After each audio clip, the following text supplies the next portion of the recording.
Oh, no. I exploded on my microphone.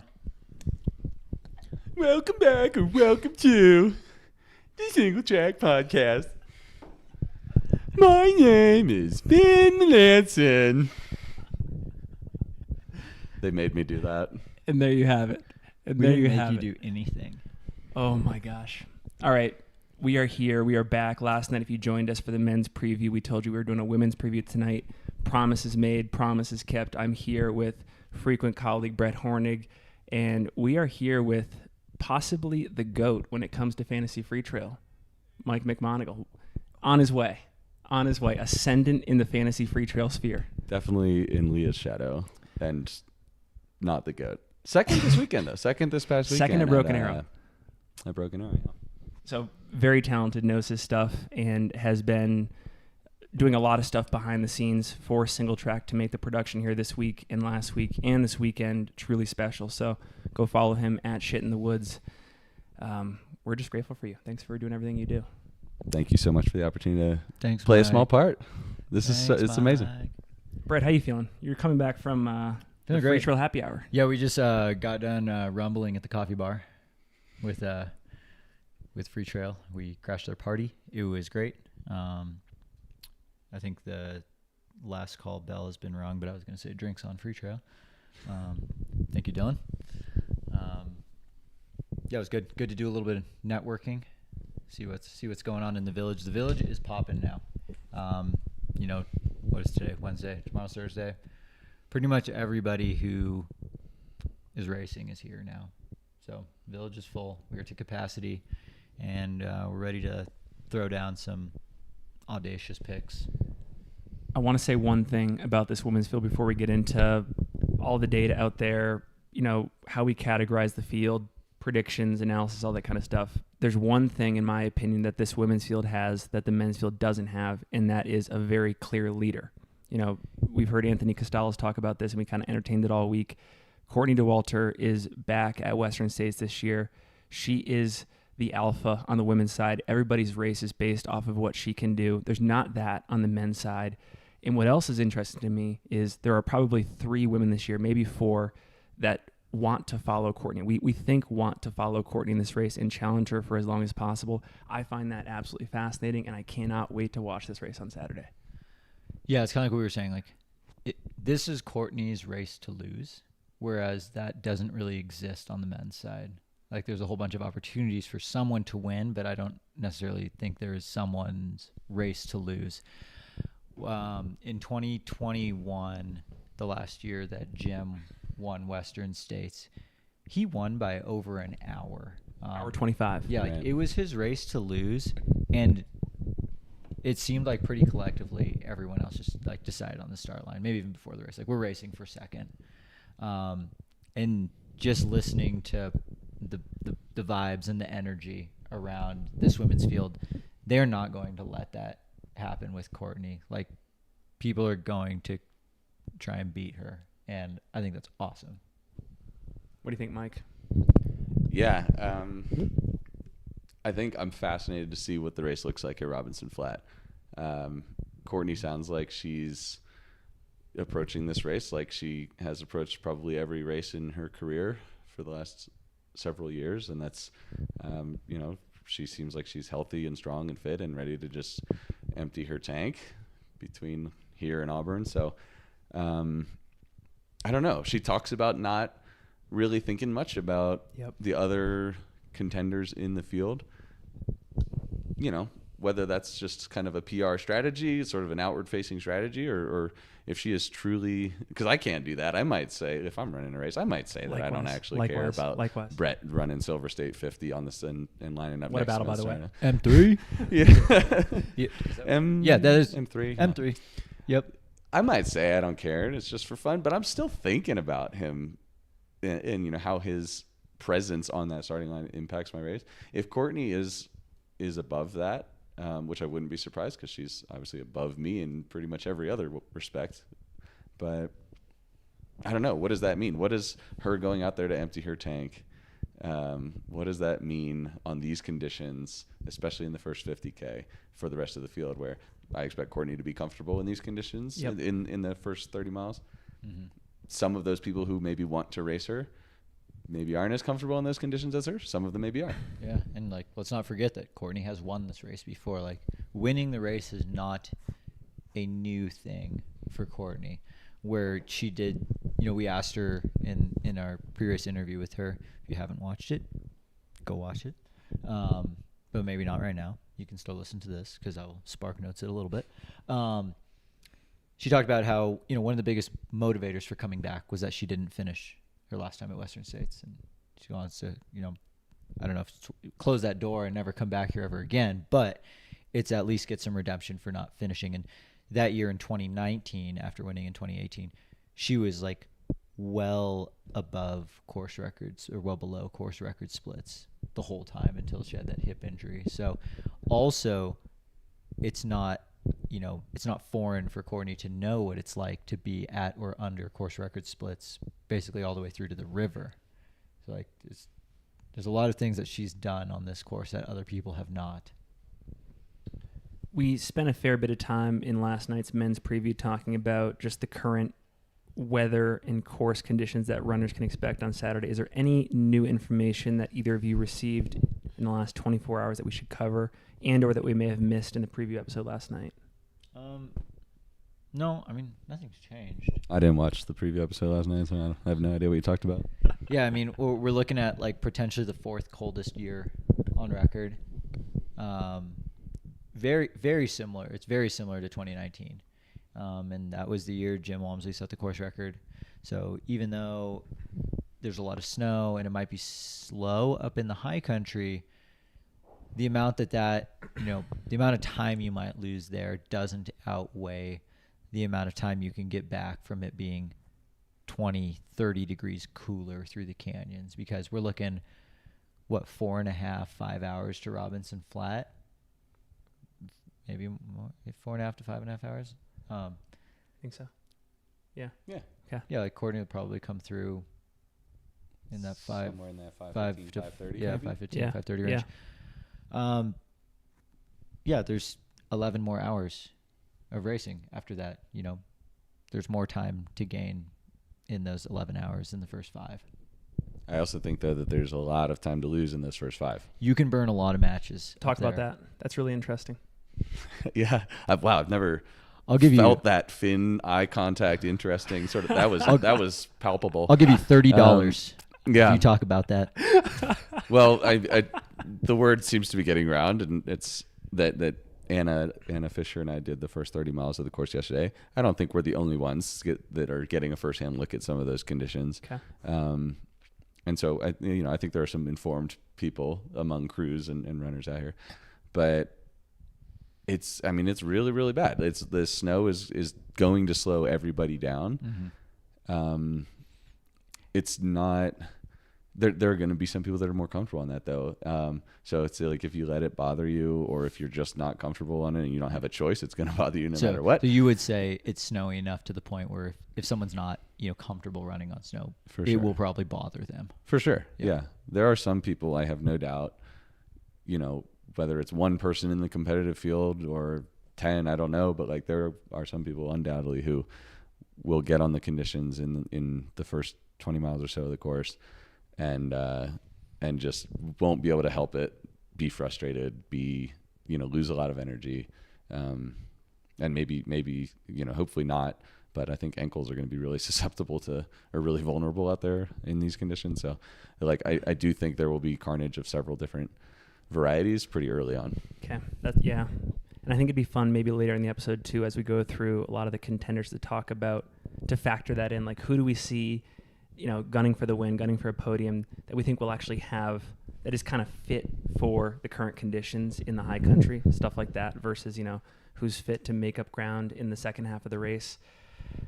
I think, we did this last night with the men's field, and I think it's good to do this with the women's field as well, because the takeaways are eerily similar in my opinion. And again, shout out to Aid Station Fireball here, Liam in the chat.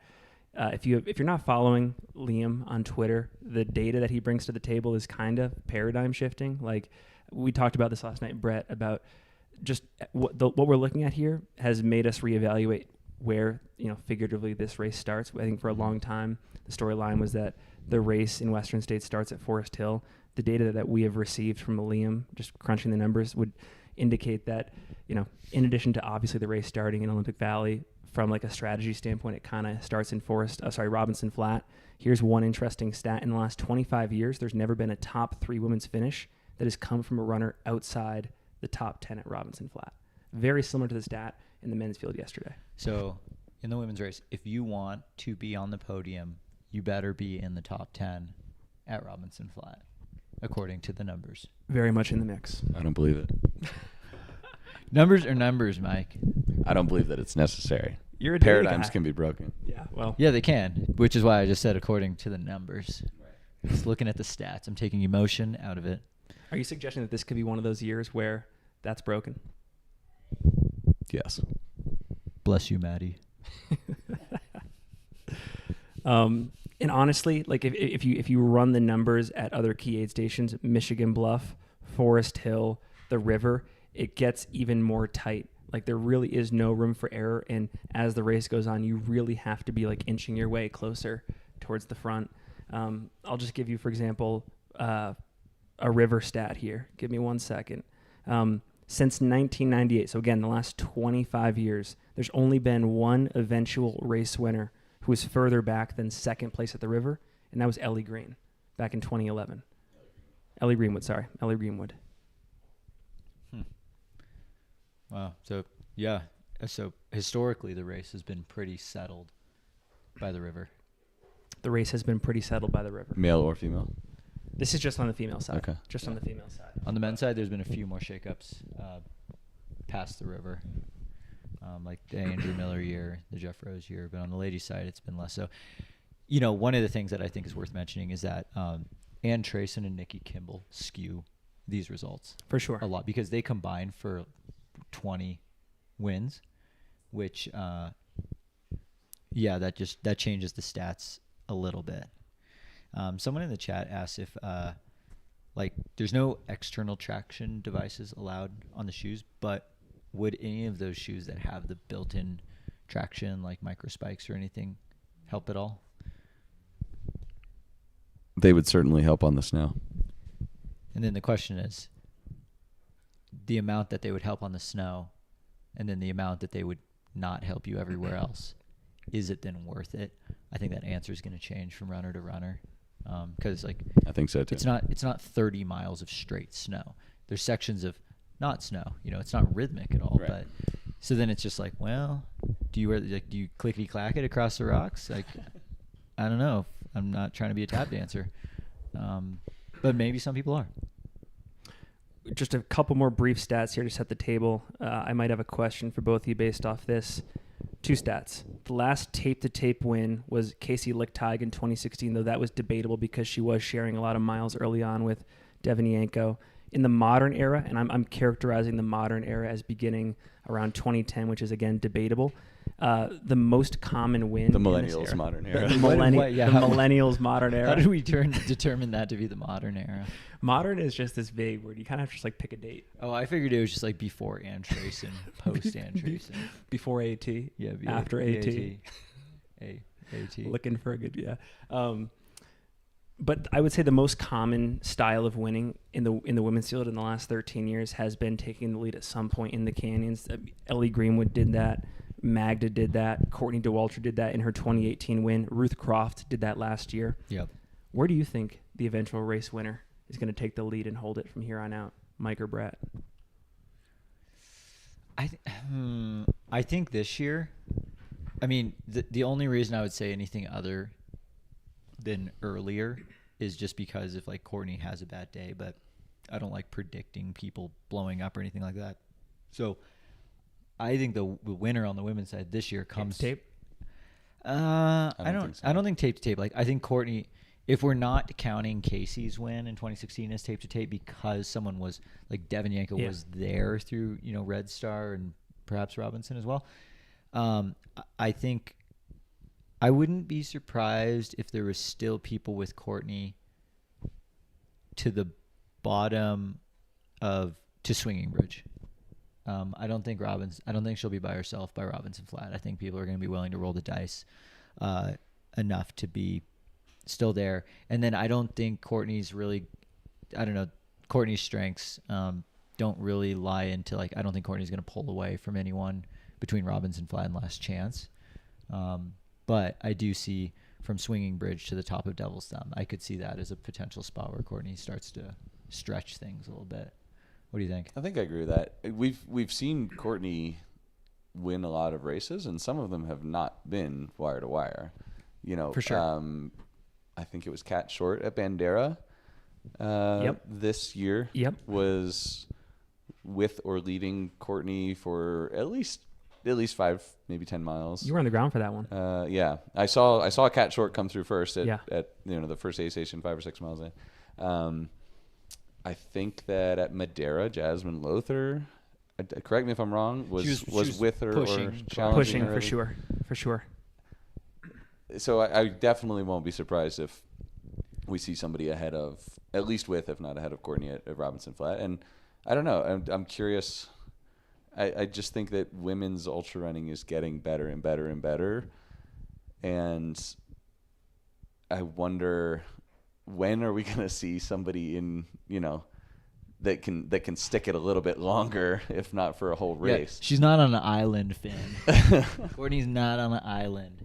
I think it's like a chain of islands, and like if we're talking Hawaii, if we're looking at Hawaii as the metaphor, like Courtney's like the big island, and then there's like a couple smaller islands like Maui, Kauai, following closely. Okay, one other thing that we did in the men's preview yesterday that I think would be good today is to maybe break up or to categorize the women's field just based on who we think is aiming for the win versus aiming for a podium versus aiming for top 10. We were talking offline. I think that the number of people that you add to the who is gunning for the win in the podium position is actually quite minimal. I think that they're kind of the same groupings. Yeah. Feel free to read off some names. I have a gunning for the win. Yeah, I've got a list here, and let me know if I've missed anybody, and again, I'm going to add one asterisk, who can win or who are racing with the intention to win. So I have Eda Nilsson, Courtney Dauwalter, Keely Henninger, Katie Scheid, Heather Jackson, Emily Hawgood. Is there anyone that you would add to that list with the racing? Camille, even in these conditions. Are we talking about expecting right. to the latter win? Part, or the intention. You're right. I would add her to the list for sure. Remind me later on when we do the top 10s. I was just looking at it. Remind me to do my top 8 in the form of Eminem's "The Way I Am" when he lists of all the greatest rappers, because I'm actually ready for that. So, just from one fan to another, don't let me forget about that. Noted. Yeah, Camille's a good addition. Yeah, Camille's definitely there for the win. Any additions to that, Brett? Yeah, I mean the one that I think there's 2 that stick out a lot to me. The first being Katie Scheid. Katie won UTMB, and I don't know. I feel like there has to be a lot of pressure to back up that win, to prove to everyone that it wasn't a fluke. Does anybody think it was a fluke? I don't know if fluke's the right word, but like not to be like a one and done, because it's like the bar has been set this high now. Got to replicate another result, and it's like if you win UTMB, you can't be scared of. There's some weight that comes with that. Yeah, like you can't be scared of anyone that you're racing against if you're a UTMB champion. I also think she's someone that fares about as well as you could hope for in the current high country conditions. I put her in that micro group of runners who will not be as phased or downtrodden or depressed by the conditions up there. I think that she trudges through them. She's a mountain runner first. Yeah, I think Katie will be totally fine through the high country. I would say the biggest question marks are the sheer number of running miles, which, in our pre-race interview with Katie, listen or watch that one when you get the chance, just not right now. I will spark notes it. She didn't love starting the training for this race because it was so runnable, but then learned to like it because, as she said, it was really fun to see the actual improvements over the course of the training. Do we have context for her Eco Trail Paris? I think 80K, very runnable, very fast, basically 50 miler, and she won a runner's ultra. Yes. Yeah. Do we have context for like how fast that her time was there? I didn't look into that. I think all I can really add to that was like it was pretty good. Yeah, I think under 7 hours. Yep. Yeah, like it was pretty quick. Like it was a good clip, and like some of the workouts that Katie's been putting in up in Flagstaff, seeing that on Strava, like they've been like, very quick. Like, Katie knows how to run, and I think she'll be ready to throw that out there. And then the other name that's I'm so intrigued by is Eda Nilsson. I don't know if Eda would say I'm going to try and win, but I think every race. Did you have her on your list? I did. Yeah. And I also have definitely. her in that micro group of like unfazed by the high country conditions. Yeah, definitely. And like Eda's performed well on the biggest stages. The biggest question mark is this is Eda's first 100 mile. And that was one thing that, down at the Memorial Day training camp runs, all the big groups, they're like, Eda, you're going to do so good. And she's like, quit saying that. I've never run 100 miles. So like, she's definitely like giving a lot of respect to the distance. Because this is still new. Can we quickly recount the Eda Nilsson when we met her in Flagstaff story? Because I think it's so funny. Oh yeah. It was the very start of it was like day 1 or day 2 of the Coca. No, it was day 1 because it was day 1 of the Dona 400 coverage. Yeah, day 1 of the 401k, and shouts to the blimp. Any donations that go into the I don't even know if you have that set up actually. Maybe not. Any donations that go into the chat, we will Venmo to Jamel for the blimp. But we go for a run in Flagstaff. We drive back to the Airbnb. We're getting out of the car. We're just getting ready for the day of the Cocodona coverage. And Eda Nilsson just rides by on a bicycle. It's Hollywood for running. It truly is. But we were just like in a neighborhood, like tucked away. And then all of a sudden, Eda just rides by. And I was just like, you did so great at canyons. And she was so confused that like someone just in the driveway would be yelling. You just word vomited. Like, well, yeah, I was like, congratulations. She's like, what? I recognized her and I was embarrassed to say hi because I felt like, like a weird fan. And I was like, how, like, she would be so like taken aback if like I recognized her and was like, great job at Katie. Brett had the guts. Kudos to Brett. Brett had the guts to say, Well, yeah, I'm wearing like cheetah print shoes. Of course, I'm going to yell at the runners. I just think they were going to say something. Thought maybe. Meow. They're purring. These Bondies are purring, let me tell you. But, yeah, so I get a couple things I want to say. Or no, did you have more to say about Eda? No, I think Eda's the type of runner that absolutely could be in it to win it at this race. The biggest question mark is just the amount of aggression that you might need in the middle miles of the race to win. I'm not sure how much risk she'll take given this is her first 100 mile. If I'm a betting I don't man, think she's going to give a shit that it's I her agree. first time running. Yeah, I I agree. I think she'll at the start line have those hesitations, but then once she gets into the competitive mode, she'll be like, "Oh, I'm Eda Nilsson." Like, yeah, like it's fine. I'm Eda Nilsson. Yeah. Except like said in like a Swedish accent and like Right, which I'm much not going to try nicer. to. Yeah. Respectfully, I'm one of the greatest ultra runners of all time. Mm-hmm. Quick aside, I see a couple corrections. Thank you, Travis. Jasmine was running with Courtney at TGC, not Bandera. Oh, Okay, Transgender yep. area. Good call. Good correction. Thank you. And Katie's Eco Trail Paris was second fastest all time. I think I saw somewhere in there. Yeah, second all time at Eco Trail. Right on. Okay, well, Thank you, that's pretty Travis. I'm a huge Eda fan. good. Mhm. How come? I just think she's really, really gritty, really, Oh, you really have to watch strong. a race at Worlds. Danny Canyons. Yeah, every time I've seen her race live, she's just had her whole heart in it, and It's like full like there's kind of an intangible way to do pancake Black for a Canyon. while. Black Canyon too. Yeah. And It's like and 3 times I'm in a 9 big months. fan. Yeah, Wow. jeez. Maybe one day we'll get to meet her. I'll word vomit some congratulatory remarks on the sidewalk. Eda, you're so great. You're my favorite. No, I've told Eda how much of a fan I am, unapologetically. That's good. Yeah, and I've never done one of these. I haven't done one of these like preview conversations with you guys before. No. So anything that I say about anyone, I love everyone in this sport and everyone in this field. Any predictions that I may or may not make are not anything personal about anyone. So that's just kind of a disclaimer. And I particularly, like I said, I love Eda. I love watching her race. I think I was talking to Leah about this earlier. Seeing her at Black Canyon, she was hurting at probably mile 50, 80K or so in. And that was right when she lost the lead. And just the visual I have of her like hurting that bad on the trail. And I saw her get passed actually by Heather and Keely. Yeah. Right before that, like mile 50 or so aid station. A little creek crossing and then and that visual is like is kind of imprinted in my mind when I think about Eda running Western States here. Is like she doesn't give a shit that it's her first time around 100 miles. She's gonna go for it. She's super strong in the mountains. She's super fast. She's been training her ass off. Yeah, Eda Nilsson's at NCAA champ. Yeah. And then that visual comes back to me, and I see that happening in my mind's eye at some like in the ALT, like Auburn Lake Trails area. Yeah. Mm-hmm.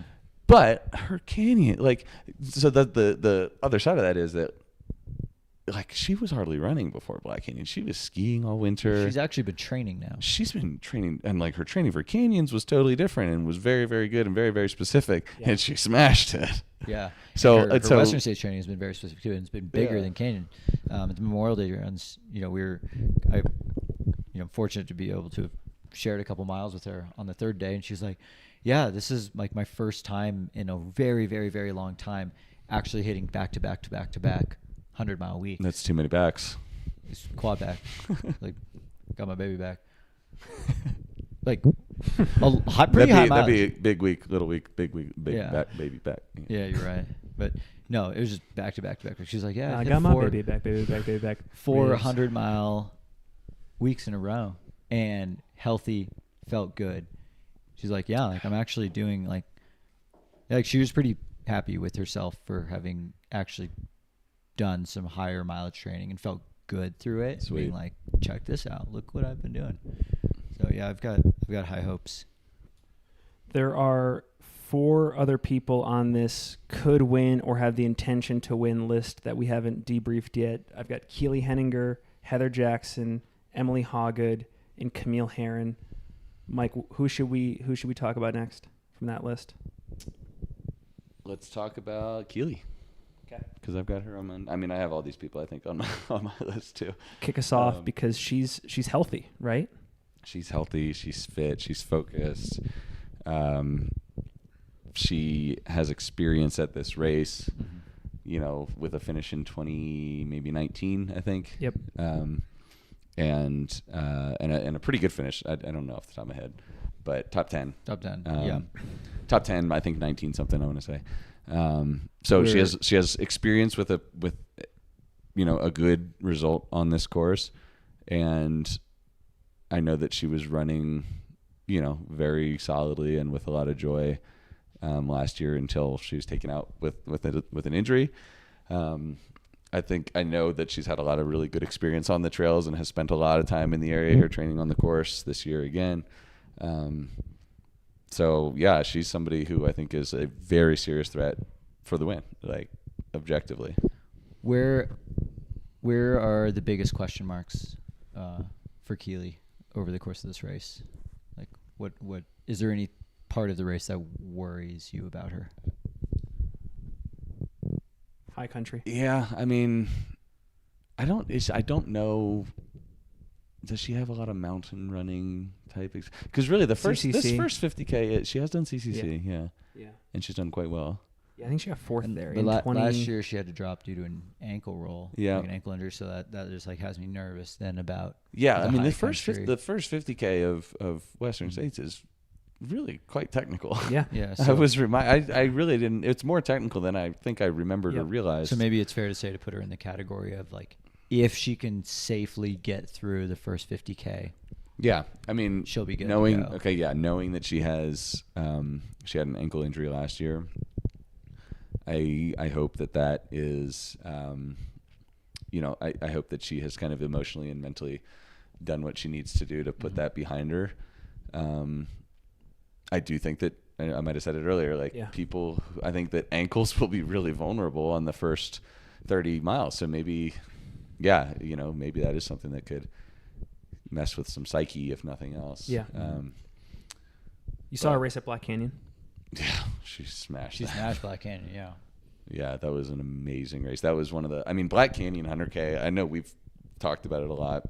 It was a moment in the sport. It was a turning point, and it was the most professional race we've seen, men's and women's, at least in American ultra running. Yeah, it was just so close. Yeah. It was a race all the way to the very finish line. Yeah. And Keely came out on top. Keely led the master class and kind of drove that turning point, I think. And that has to give her a ton of momentum, ton of confidence. I don't think that she should think there's anybody she can't beat in this field. Chris Roaston in the chat has a great question. Who benefits the most, and not necessarily someone going for the win, but who benefits the most in this field from the combination of a slower start due to snow and relatively mild temps? Brett, who comes to mind for you? So,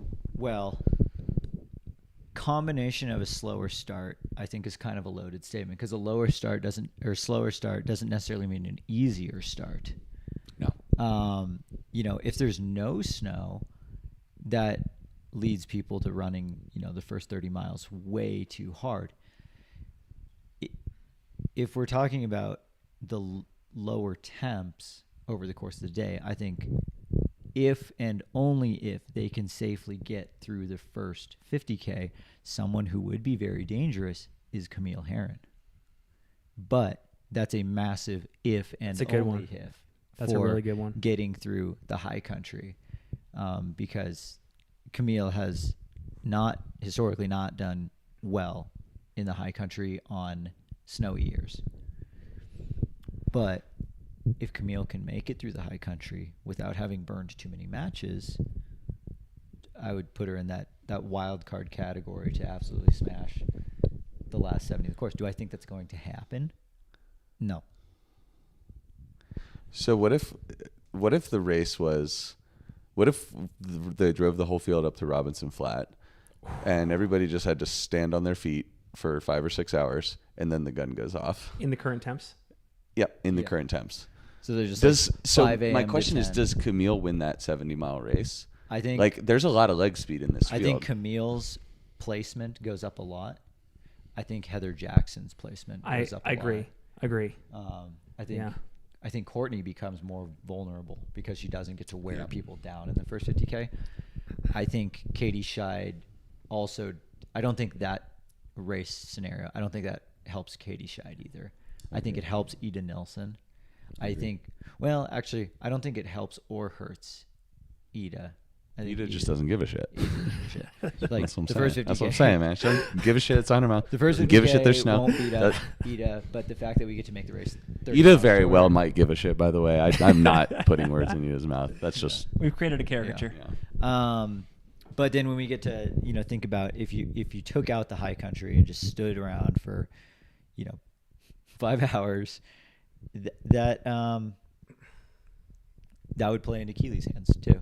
Definitely. I think so. Robert Prosser, great question in the chat. What factor will contribute to the most DNFs this year? Again, without naming any names, is it obviously the high country, or is it the fact that maybe there will be 4 or 5 women that go with Courtney?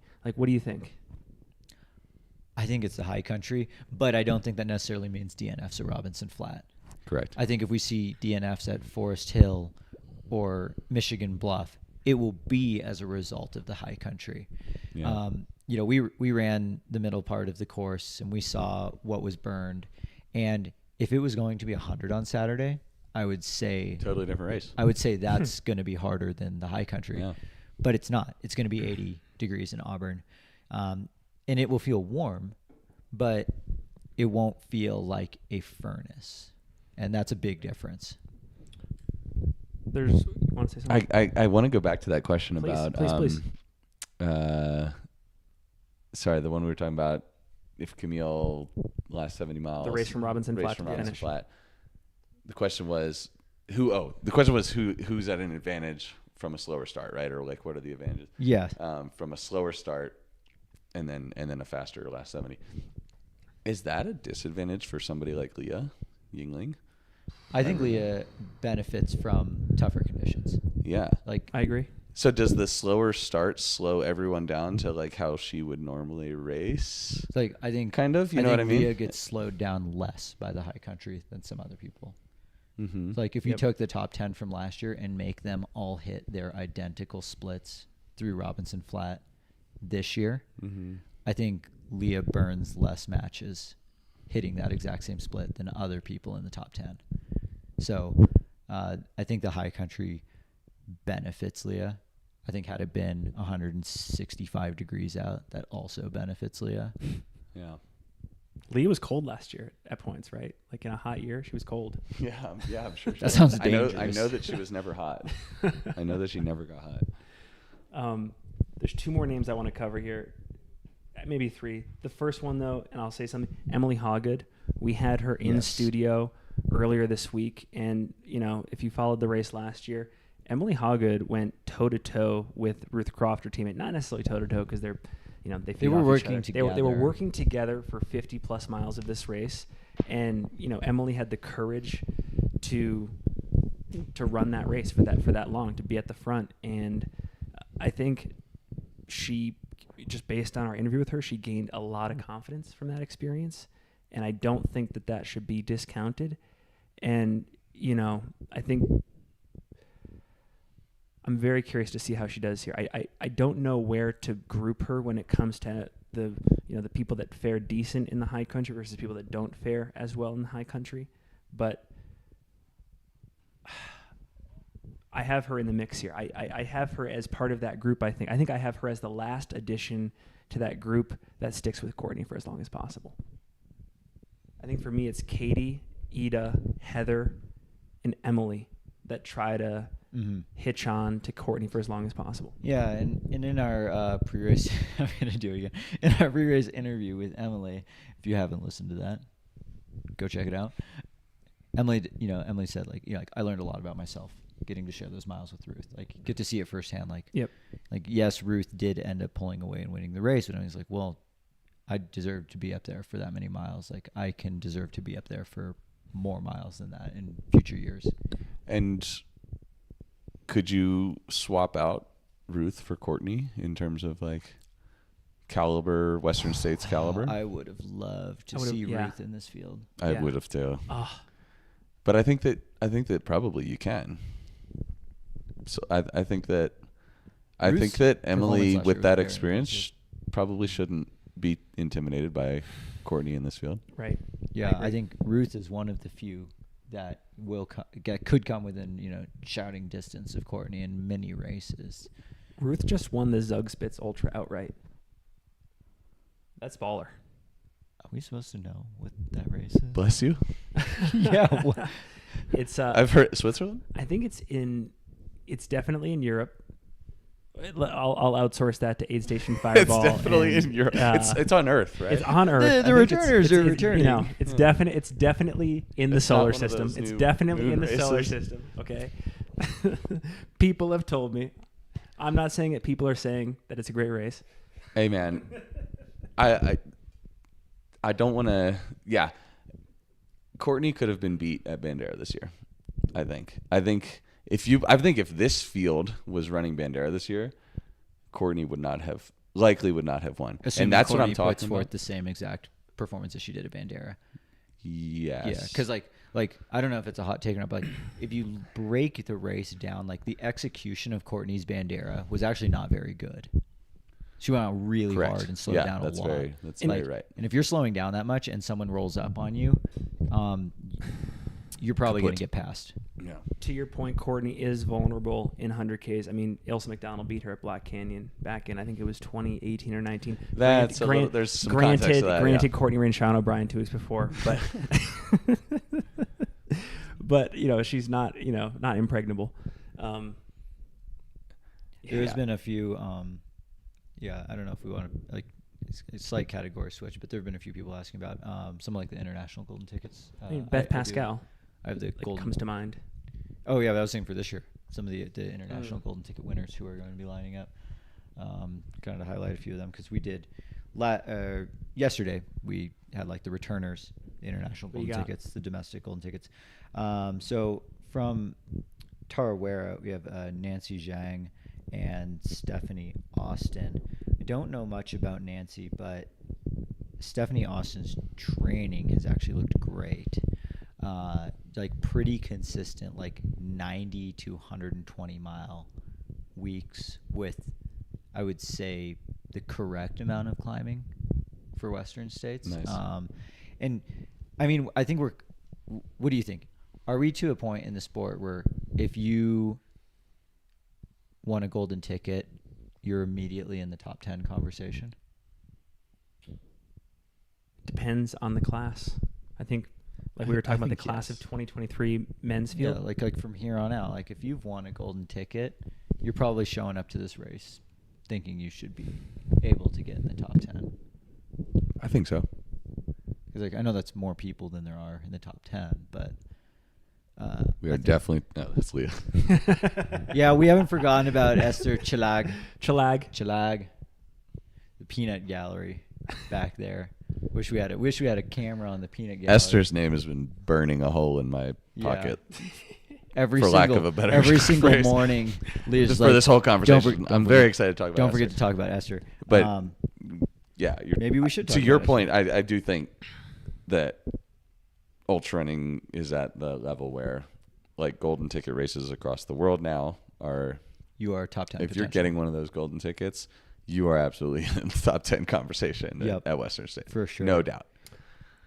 Yeah, I think you guys are probably right. I would love to see data on the golden ticket races, and I know that it changes probably too often for this to be calculated, but like the golden ticket races that supply the most top 10 performances at Western, like year over year. I mean, it's probably going to end up being like Black Canyon, because Black Canyon's been like a mainstay in the golden ticket series. But yeah, that spreadsheet, I think Liam did actually make that stat at one point. Okay. But it's hard because of how much that's actually changing, and like there's been some skewed like golden tickets to, you know, like where does like gym fall in this category?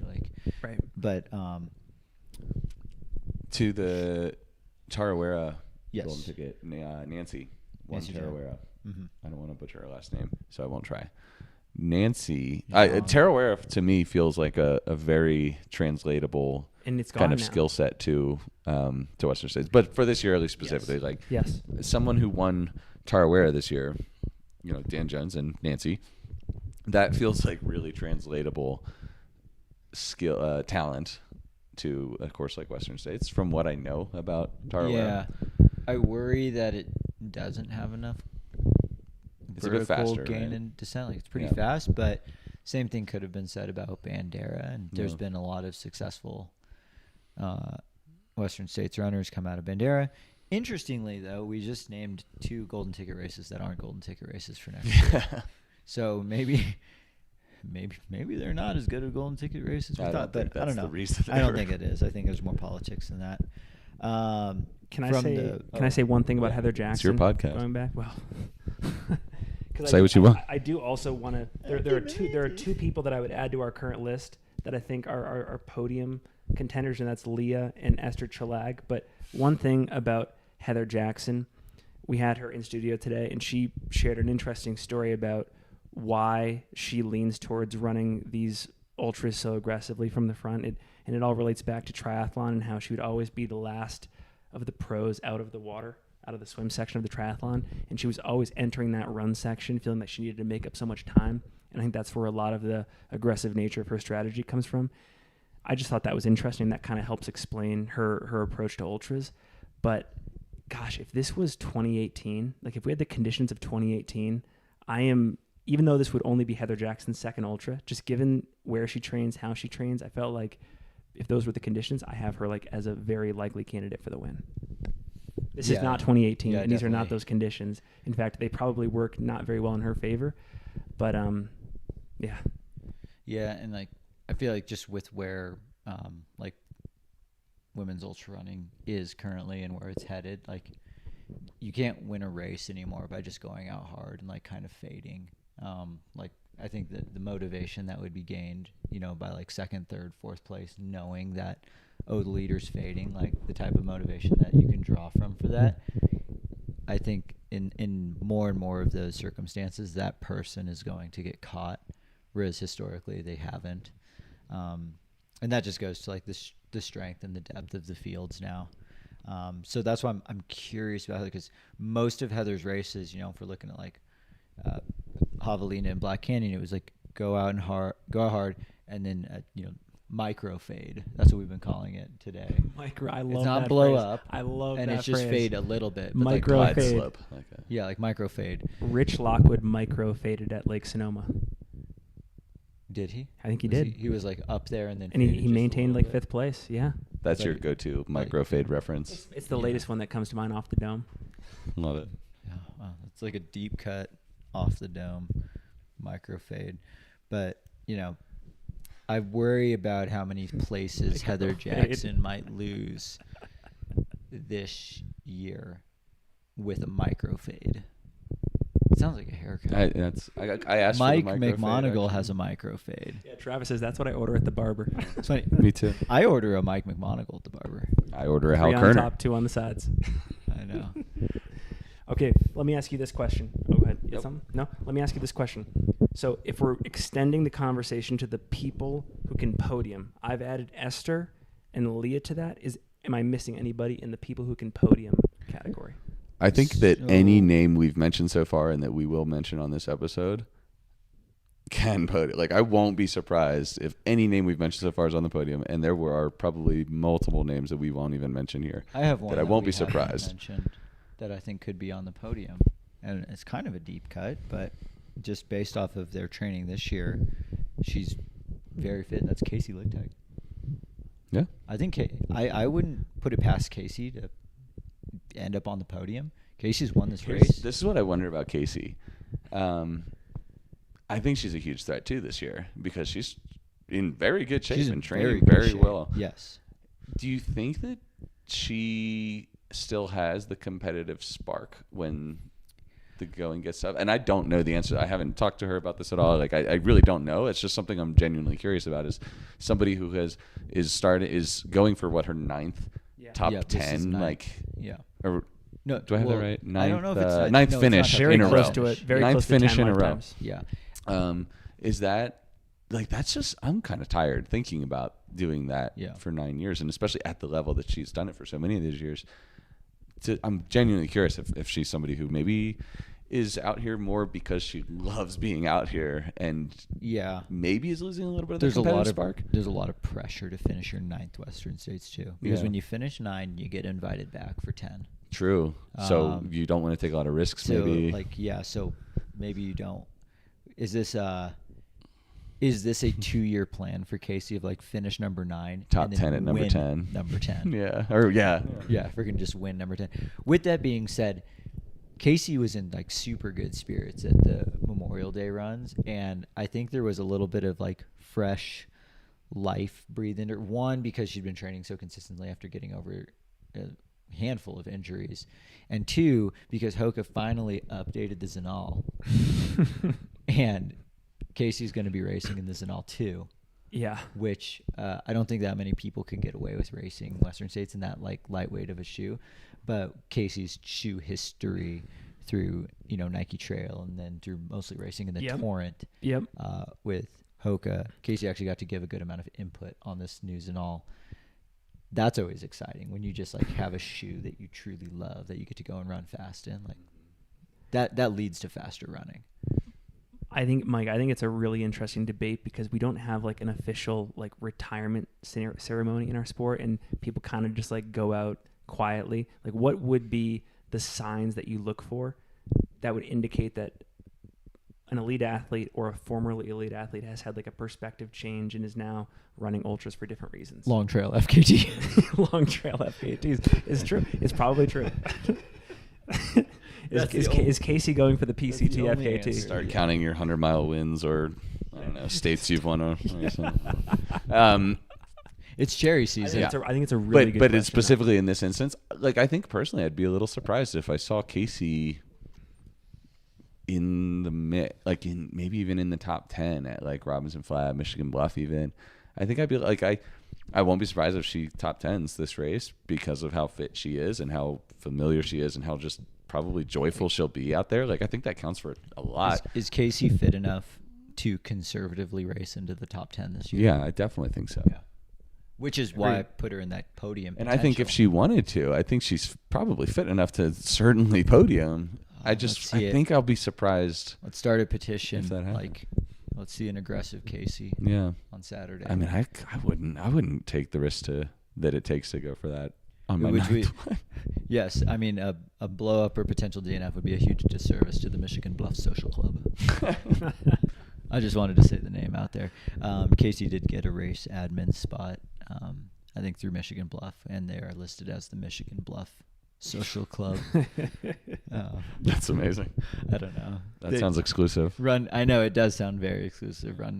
Run with that name, any way you like. But I just like saying like Michigan Bluff. I'm sure I'll never get invited to the Michigan Bluff Social Club, which is a bummer. I would love to at least go to one Michigan Bluff Social Club dinner, but that's okay. I haven't run Western States 9 times. Should we talk about Esther and Leah? Yes. Let's Yes, talk. sir. Let's talk about Esther and Let's Leah. talk about Esther because Leah told us to. Leah and I have been talking about Esther a lot. Is she here? Yeah, she's Not in the Esther. peanut gallery. Leah is? Yeah, stand up. Oh. She's I just saw her in the live chat. I actually No. did. I genuinely did not know Leah was here. I didn't either. Leah's sitting in the kitchen. I can see her. Look. Hi, Leah. Dude, Yeah. Leah, Dude. 74 people are watching you right now. I like to go by those kind of like one does not simply rules. Yes.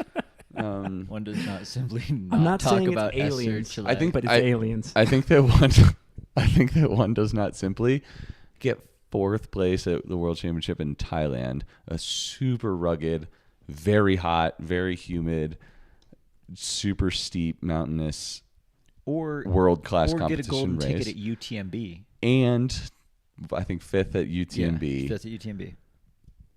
and have the 240 something Yeah. marathon leg speed. 245, 248. Leah can. I just think one does not simply have that resume and not be a very serious contender at Western States. Yeah, and I think Esther was wearing some super cool sunglasses at Memorial Day. That counts for training something. camp runs. That definitely does. And she's on the Pro Trail Runners Association, so she's widely respected. Yeah, 245 at Rotterdam in April. So I'm going to assume that's in the middle of Western States training. That's 245 marathon speed. That's good enough for Western Definitely. States under Yeah. any weather scenario. Yeah, definitely. So yeah, I mean, I think she's a serious podium, maybe even win. The one thing I don't know how she races. Like, I was in Thailand, and I met Esther at training camp this year, and I was like, I need to go back and look at my Dropbox and see if I got any photos of you, and I never got a photo of her, which I don't know. I mean, I was kind of focused on the Team USA, Yeah. but I don't know if that means she maybe ran a really smart race because I was seeing the front of the races, and then maybe she snuck. I don't know how she races. Flying under the radar. Maybe, I don't know. Interesting. Certainly evading my lens. Yeah, could be a tactic. Yeah, but anyway, I don't know. That's kind of the X factor with Esther for me. Esther Chilag is a art historian as well. Wow. My source for that is Leah. Leah said Esther is an art Leah for historian. president. Yes. Agreed. I think we got to talk about the top returning American in this race. That's my roommate. That's your roommate. Yeah. Oh my gosh. That's the one giggling in the peanut gallery. Yeah. I think we do need to talk about her. We think that this course suits her very well. Course or conditions? Course and conditions. Yeah.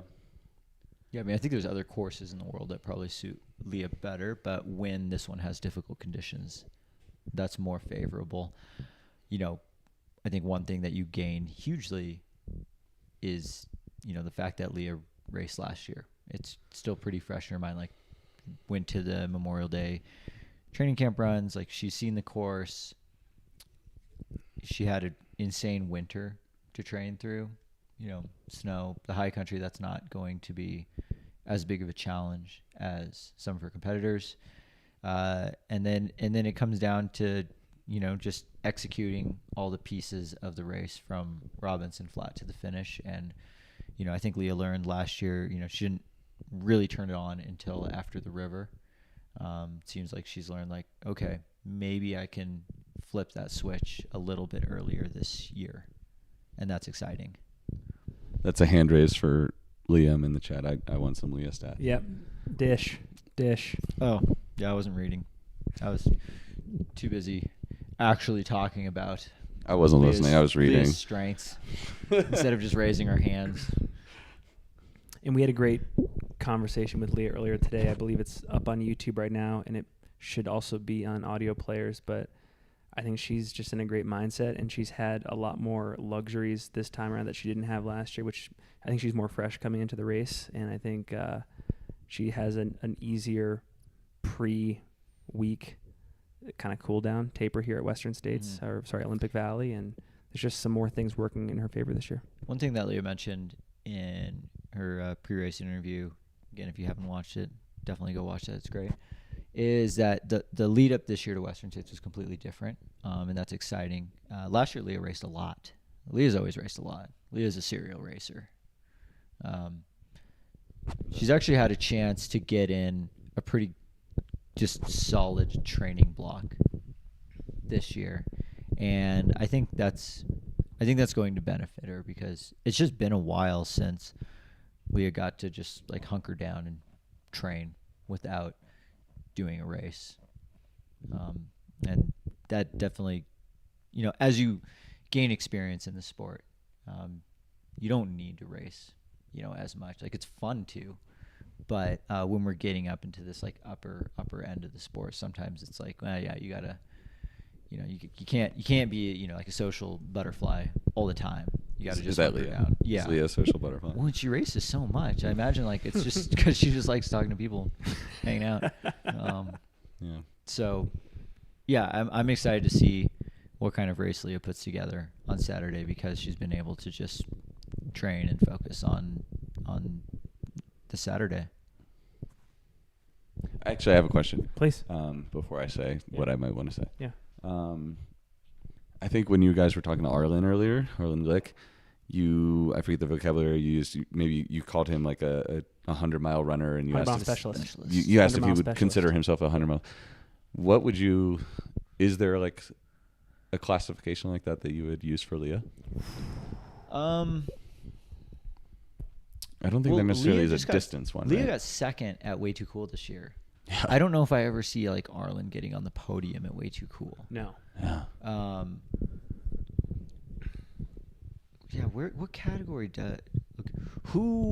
okay, maybe we'll be able to create a category. Who else would you put in this category, like with Leah? Here's maybe some. Do you have something, or is that a no? That question? was a question. When I was kind of looking, doing when we were doing all our Ultra End of the Year conversations and everything last year, and this is something I just thought of. I didn't have this on deck when I asked this question. Leah to me stood out as one of the highest range ultra runners in kind of the North American contingent,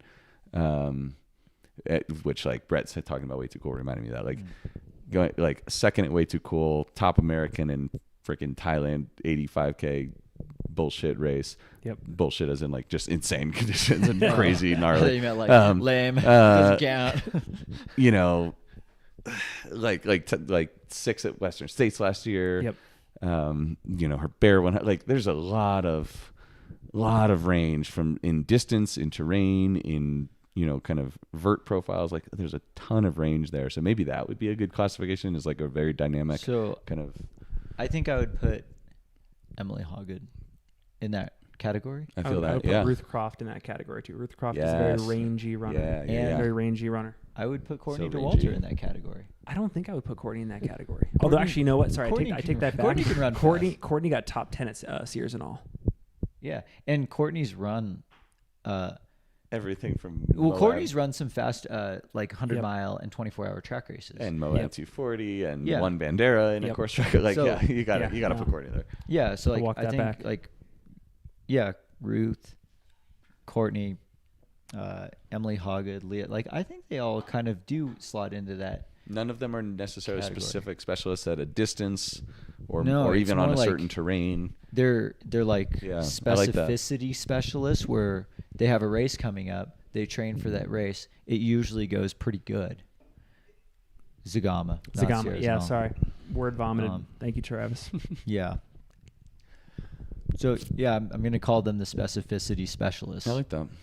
Um, One thing that I think I want to say about Leah, and I've told her this many times this year already. I think that there is no 100-mile race, and this is actually kind of a good follow-up from what we were just talking about. I don't think there is a 100-mile race in the world that you could put this field of women in that Leah is not a very likely top 5. Whether it's a track 100-miler, UTMB, Western Yeah. States, like I Like- don't think there's a single 100-mile course in the okay. world. It's a great Like- point. Okay, what about if they like got on the start line on Saturday and they like spun a giant like Wheel of Fortune thing and it told you like what course it was going to be and then it would just be that course? Do you think Leah's the type of runner that would be pretty suited for like whatever it ends up falling? Well, Or does that only not if she fall? had a spreadsheet already created for each of the possibilities yeah, on the if wheel. she knew all 100 Mhm. possibilities, she'd If she had just, like, 100 prepare for spreadsheets all lined 100. up for Yeah. whatever was picked, yeah. Yeah, if Leah's race goes well, can we please like make her Western States spreadsheet like public, or maybe put it on Etsy and sell it for like $5 a download? I don't know. It's really nothing fancy, I don't think. It's Yeah, just but it's good, very deliberate and very Yeah. thorough, yeah. I guess I will say like her spreadsheet last year and the one that I made were almost identical. The only difference is that Leah actually She executed.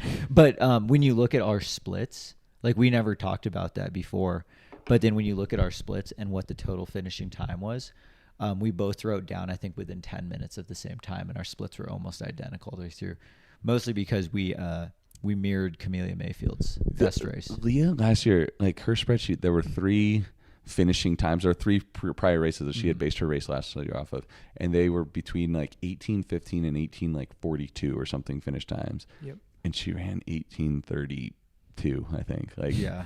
I was amazed by that. Yeah.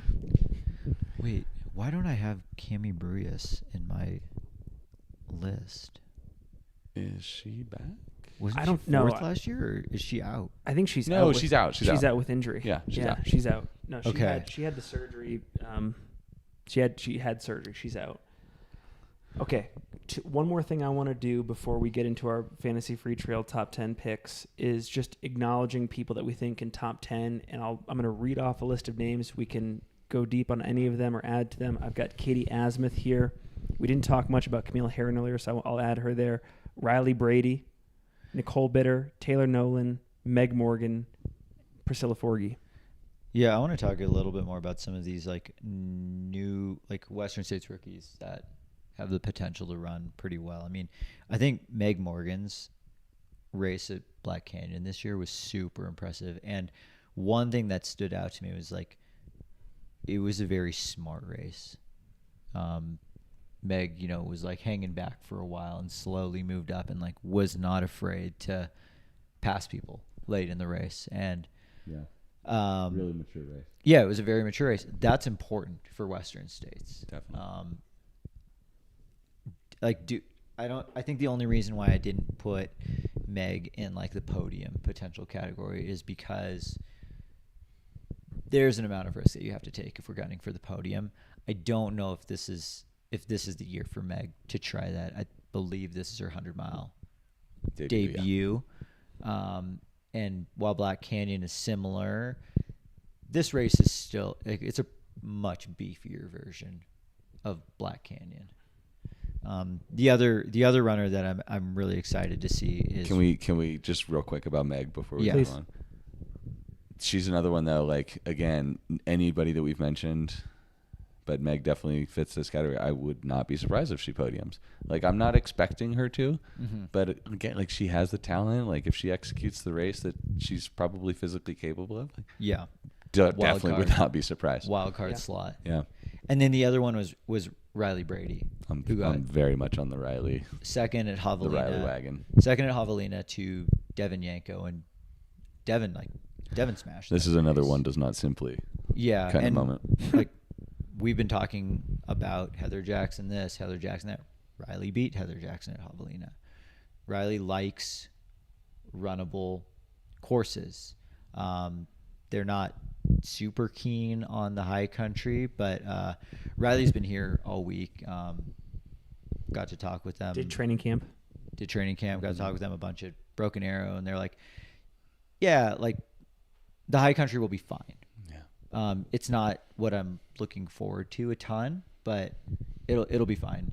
And then I'm really looking forward to the running part of the race and getting into the faster stuff. Yeah, and again, second at Javelina to Devin Yanko. One does not simply run and, 15. And we would be in change. We would be high talking 15. It was 40 something. Mid 15s. I got to go back and look. We would be talking, we would be throwing Devin Yanko in all of these upper echelon categories if she was racing this year, but she's just had a nightmare of like 14:45 at Javelina. Problems these last few weeks. There was a couple almost. That was just I hope Devin's resting up and getting ready for to just smash the second half of the summer. But yeah, I mean, Camille and Devin were almost going to do the Comrades Western States double. Camille made the decision not to do Comrades and just focus on Western States. Devin kind of got forced into making that decision when her travel plans just went awry, but then ultimately traveling for like 24 hours, going like halfway across the world and back, ended up with getting COVID, and then just hasn't bounced back and had to withdraw from the race, which is a huge bummer. I was very excited to see Devin in this field. I was too, because I wish her the best. Devin was like, Devin ran like if Western States training camp was a stage race and you just added the times of the 3 days. Course record, maybe. I think Devin might have won the overall. Maybe a course record of all 3 days.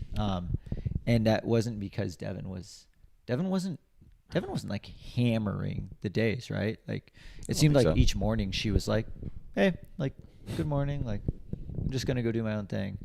So yeah, I was really excited to see Devin race. One more thing about Riley. They moved to Boulder earlier this year. Boulder is one of the meccas of the trail running community. I believe Riley was training in eastern Pennsylvania for the years before this, which is not a hub of the community. I have to believe that they are benefiting significantly from being in that orbit of other great runners like Meg Morgan. I think that's not to be overlooked. Like, when you move to a place where there's excellence surrounding you all the time, that's a huge training effect. I just met Riley's mom, by the way, right before this recording down cool. at the free trail thing, and great woman. Grew up in my hometown, Bel Air, Maryland. Nice. Oh, nice. Cool. Actually, still. I think Riley's mom's mom still lives in Bel Air. Anyway, I think the other thing Riley brings to this race is that, we talked about a lot of those women that are maybe gunning for the win. I think Riley is somebody who has the talent to be, on the podium or threatening for the win, but doesn't seem to be driven by any kind of ego. Do you think it might be like a multi-year process to get on the podium of Western States for Riley? On the podium? Yeah. Could it happen this year, or is it more likely? I mean, I don't know what their long-term goals are, but I definitely think that Riley is someone who I expect to see running a very smart race, and I think a very smart race combined with Riley's fitness equates to a pretty healthy top 10 at least. Any other names that we want to add more color to before we get to our picks? I mean, the other last, like, the domestic golden ticket, the last domestic golden ticket name that we didn't mention was Priscilla Forgy, who got second at the Canyons 100K, which was a big surprise to me. Like Priscilla was not on my radar at all. Coached by David Roach, Megan Roach. Swap. It's the age-old question. Swap team. I believe swap team. I know, watched swap her for race sure. at Canyons. You saw some miles. Yeah. Admittedly, though, I didn't know who she was, and I don't recall much from during the race until I saw her come up Roby Point in second place, 10 minutes or so behind Eda. And I know, like, there is, Eda went significantly off course there, like added a not insignificant amount of time. I don't know the details, but so 10 minutes behind Eda at Canyons 100K maybe isn't a direct, like, reflection of kind of comparison there, but either way, that's a very solid run. It was very hot. It was a hot day, and Priscilla beat a lot of very talented women. Yep. So definitely in the conversation again. Yeah. Yeah. My biggest question mark with Priscilla is just she's pretty new to ultra running, especially on this stage. And I don't know if she puts everything on Strava, but just the last few weeks have been minimal. And I don't know if that's on purpose, like going Strava dark or not. Yeah. So it's like, I don't know if there was like a sickness or a slight injury or something there. That was the only question mark I had.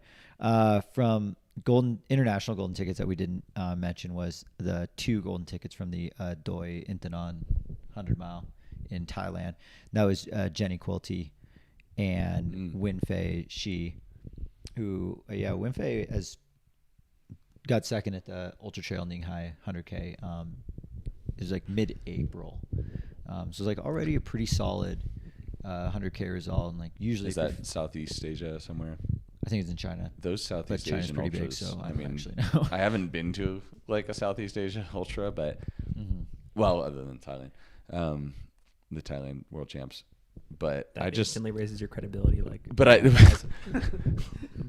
just, based on how hard that was, and based on what I know about the climate and everything there, like, and what I've seen about those usually races, hot. I feel like they are rugged. Like those, if you can succeed at those, that's you have to be tough. That's kind of where like Ruth Croft's, a lot of Ruth Croft's initial trail running success came from was in Hong Kong. I can't wait for Ultra Trail Hong Kong to come back. That was such a gnarly race with all those stairs and stuff. But like, Ruth was crushing the kind of the Asian trail, sub ultra trail scene for a while.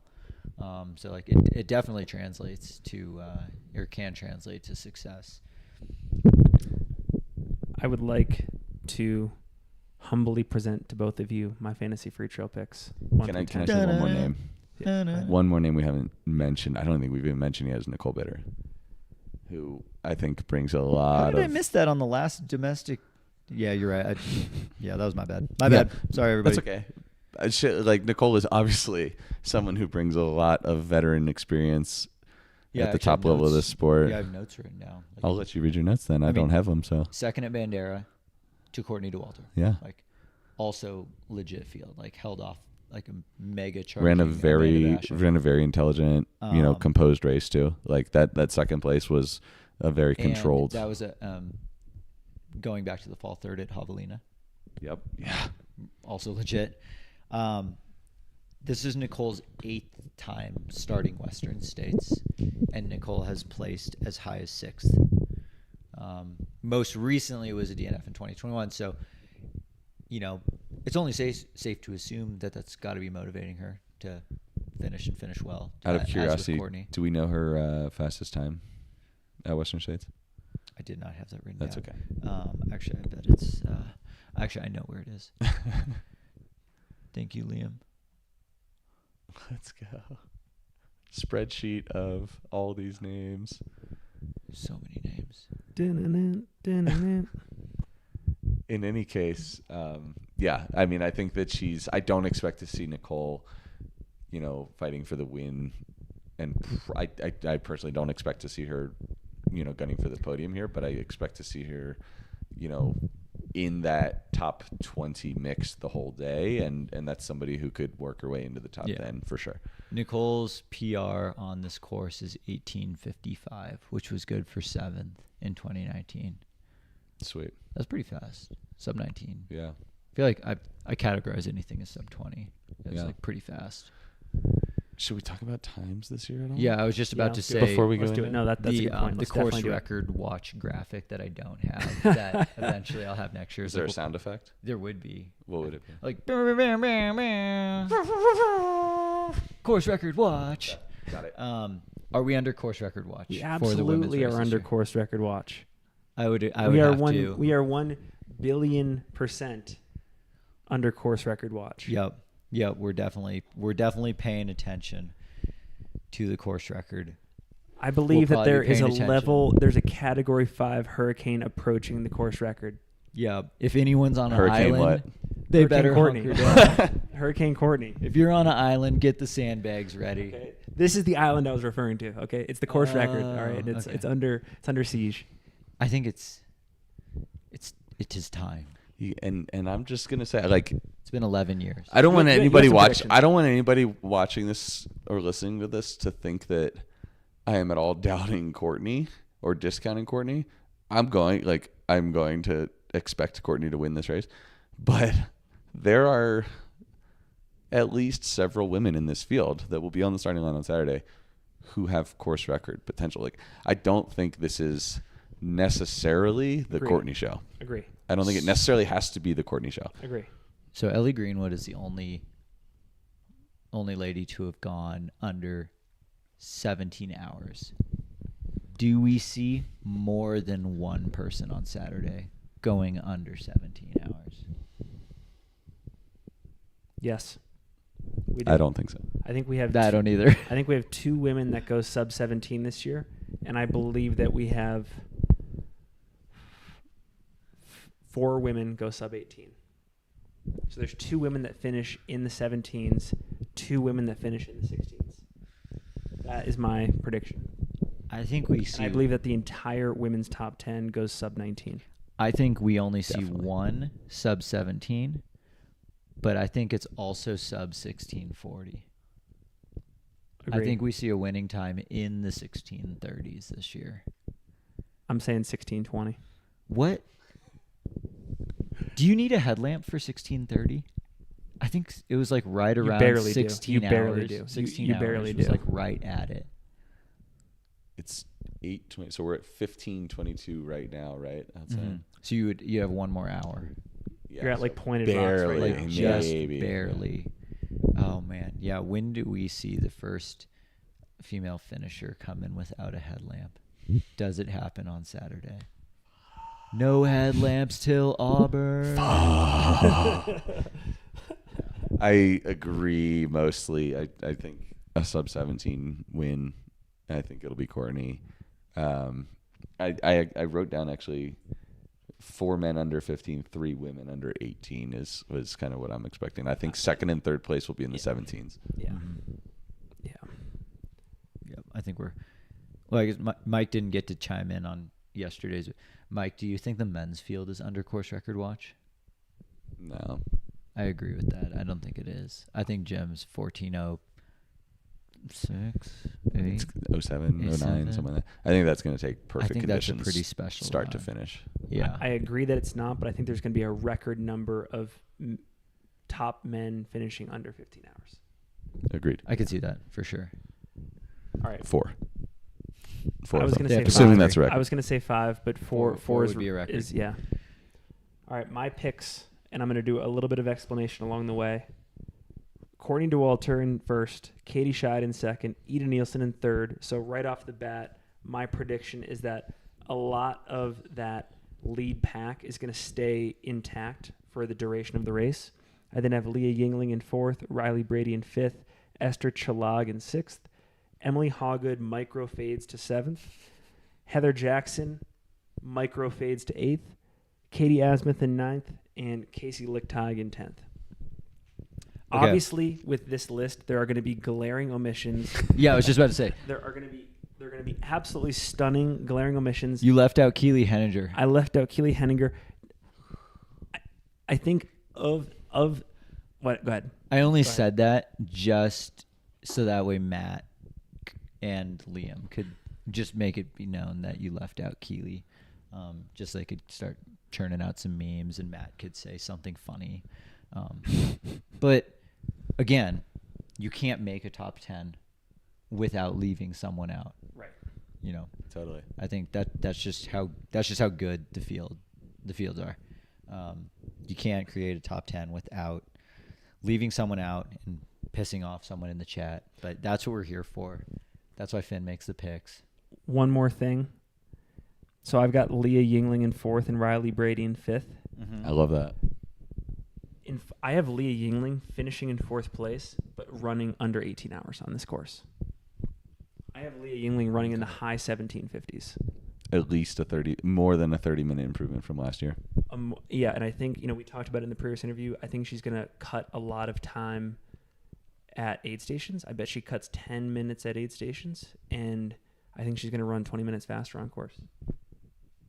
That would be 18:12. 30 minutes faster on course. That'd be 18:02.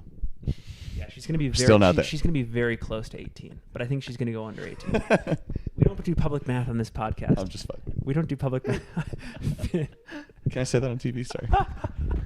We got to change the rating of this episode. Yeah. Finn's been playing Uno, and he's just been hoarding all the skip cards.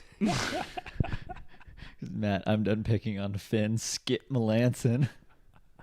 Maybe that was a Skip Bayless reference, but I went to Uno. It's a Skip Bayless. I love you, Matt. It's like a reverse card. All right, Brett, your picks. Okay. Oh yeah, no, I was supposed to do like a loose freestyle with this one for Matt for Mike, because I know do it. Mike's a fan. I got wait. Yeah. So I'll end up listing my top 10, but like it's my 1 through 8. Okay. So I got a list. Here's the order of my list that it's in. It goes Courtney, Katie, Leah Yingling, Eda, Heather, Emily. Oh shit! Tupac and Jay-Z. Yeah. It goes Andre. Courtney, Katie, Leah Yingling, Eda, Heather, Emily, Heather, and Keely. Were there 2 Heathers? Oh, it auto-corrected Esther to Heather. Ooh. So I've got. Okay, I'm gonna go from 10 now. I've got 10. Eminem doesn't have autocorrect. Eminem just makes up words because. Yeah, like Go on. You read 10 words with orange. Casey Lichtig's getting 10th because of its conservative 10th, but it's also still going to be a great We are in round. lockstep so far with our picks. 9th, I have Riley Brady. I don't think Riley's going to take quite enough risk early on to get into the top 5. Was it in 2016 we saw Kyle Pitari move way up? Yep. I could see Riley following a similar plan, Okay. which would then secure a opportunity to run better next year. Okay. But I think 9th is still a very respectable place. 8th place I have Keely Henninger, and kind of like you had said, I think that's the microfade. Microfades. I think that comes from a few too many matches getting burnt in the first 50K to Robinson Flat. I think the high country will take the toll just a little bit. I've got Esther Chilag in 7th. Again, one of those ones where it's like, I think Esther has that podium potential, but I don't like banking on people blowing up. So I think, given other people having good to great days, I think Esther falls in that sound spot. Again, with following the microfade trend, I've got Emily Hawgood in 6th. I've got Heather Jackson in 5th. So starting the top 5. I think Heather will go out pretty hard, but not stupid hard. I think Heather's smart. Like, you have to be smart to have had a career that long in triathlon. Yeah. Heather is going to learn. Like, we've seen it already. Like, Heather faded the most at Javelina, faded much less at Black Canyon, won the Canyon's 50K. Yeah. Okay, we're learning some things. We're going to have a decent race. I've got Eda Nilsson in 4th, and that's solely out of aggression to try and win the race. But it not going well. I say Eda's like mega competitive too about the river. Third place, I have Singletrack's own Leah Yingling. Let's go. And I think that the Esther Chilag, Emily Hoggett, Heather Jackson, Eda Nilsson, like that whole group that's fading, I think those are the carrots that pulls Leah up into third and onto the podium. Second place, I have Katie Scheid. I don't think Katie's going to blow up. I think Katie's going to run aggressive and hard, just like we saw at UTMB. Aggressive, hard run.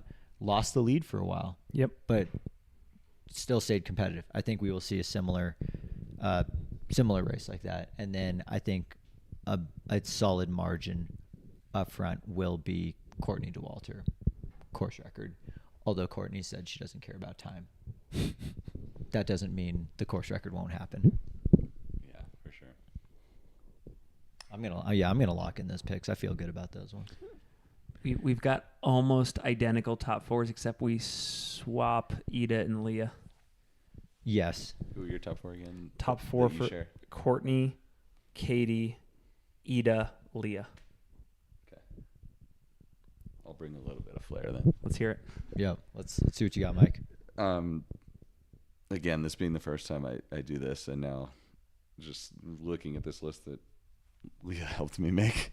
Well, she scribed it for me. It's my thoughts. Oh, you were just talking and Leah was writing. So So there's no outside influence. Yes.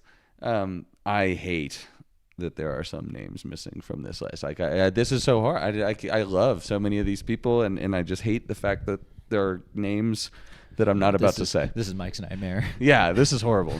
But I'll go for it. Are we going 10-1? Start 10 to 1. 10 to 1. Yeah. Number 10, I have Nancy Tarawera. Nancy Young. Yep. Tarawera winner. Going 9 for 9th, Casey. Okay. Also, actually, I actually was just plugging some of these and switching some that we had written down before this. So some of this is new to what Leah wrote. Nancy 10, Casey 9 for 9. Meg Morgan in 8th. Okay. A name that we both out. Omitted. Okay. I think we all agree it's very possible. It's very possible. Quite likely. Very, very possible. Yeah, I think 8th. I'm going Heather Jackson in 7th, bringing that, kind of gunning for the win, maybe not being super comfortable in the high country, but bringing a ton of strength and grit to the final 70 miles. So Heather in 7th. Did you have a comment? No, You're just floating. thinking about it. You're like orbiting there. Oh yeah. Riley Brady, number 6. Okay. I feel very good about that. Eda in 5th. Let's see. This is a pretty international top 5 I've got here actually. Eda in 5th. Not abnormal to last year. No. Yeah, it's becoming kind of a trend. Yeah, I think I've said everything I need to say about Eda. I think Esther in 4th. Okay. I think Leah will take that 3rd spot on the podium. And one more thing I want to say about Leah that we didn't say earlier is she's a very good trail runner right now. And like I have the pleasure of joining her obviously on a lot of runs. Fastest she's ever been.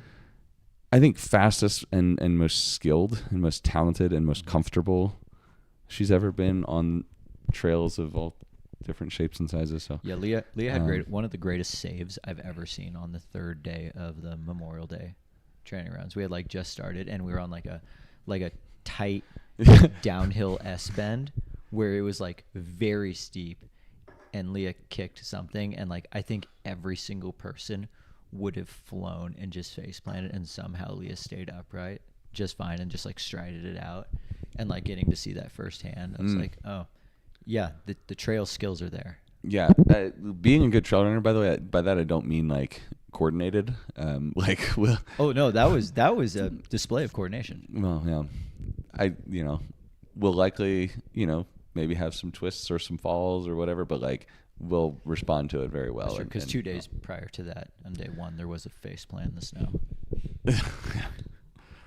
Anyways, Leah for number 3, Emily Hoggett number 2. Hoggett number 2. I think that experience last Very year possible. really, really counts for a lot for both Leah and for Emily. I think that counts for a ton. I think Emily should have all the confidence in the world that at least second place is possible for her this year, and Courtney number 1. So no Katie Scheid. Shut up! I don't want to talk about the names that I left off of there. There's no Katie Scheid. I don't want to talk about it. I mean, anything can happen, right? Yeah. Where did you have Keely? Did you have Keely? You didn't have Keely. Pardon? You didn't have Keely. And a name that I'm surprised hasn't come up in the chat that all three of us omitted was the 48-hour world record holder, Camille Herring. Yep. No Camille. Again, we talked about all of these people. Yeah. All for the last hour and a half. These are all people who could win this race. Yep. But agreed. Any of the names we just named in our top 10s did the day. Might not finish. Choose. Yep. Might be 20th. Like, who knows? As we were joking about earlier this week, there's 20 golden tickets up for grabs. 20 golden tickets up for grabs next year. 20 next golden year. tickets. Well, I think as podcasters often do, this is the perfect place to put a pin in it. And before we go, I want to issue a few thank yous. The first is to the live chat for bringing the energy here tonight and supplying some great commentary and questions. I want to also thank Travis Longcar for making Fantasy Free Trail possible. Travis, you've added so much fun to our lives and to the community. Automatic minus points for the Keely omissions. Both of you. By the way, if any of the people that I left off happen to watch this and listen to this, they probably They should. Like, They should. hopefully nobody that we're talking about at all You is can watch listening it to this. after the race. But I'm happy to talk to anybody about Yeah. my reasoning or just my ignorance. But yeah, thank you to Travis. Thank you to Liam for H-Station Fireball for supplying so much of the data that we use to craft these episodes. And then our last thank you is to you, Mike. You absolutely nailed it on this episode. You brought great energy, great perspective, great talking points. And because of this episode, I think we now need to start a campaign to get Brett to move to Salt Lake so we can start doing this more often. This was freaking awesome. Whose living room would we use? You guys have a pretty good living room, actually. I think your living room is like nicely situated for this. Like, it kind of reminds me of this a little bit. Yeah, You've got the L-shaped couch. So, thank you so much for having me Yeah. and for letting me be a part of this whole week and contributing to the sport in a small way as a small part of your enormous contribution. Really appreciate you guys. It's been a lot of fun. We've got one more day with some interviews, some coverage. I'm hoping. Oh, we're going live with Billy Yang, I think, tomorrow. Yeah. That's pretty much for sure. Yeah, it's pretty much for sure. I'm just hoping he's not too hungover tomorrow. So that's on deck. Maybe another surprise guest or two. But yeah, one more day, and then Friday's going to be relatively relaxed as we try and get all our shit organized before race day. But yeah, big thanks to everyone for sticking around and contributing to the chat and helping us make this Western States preview exciting. Peace.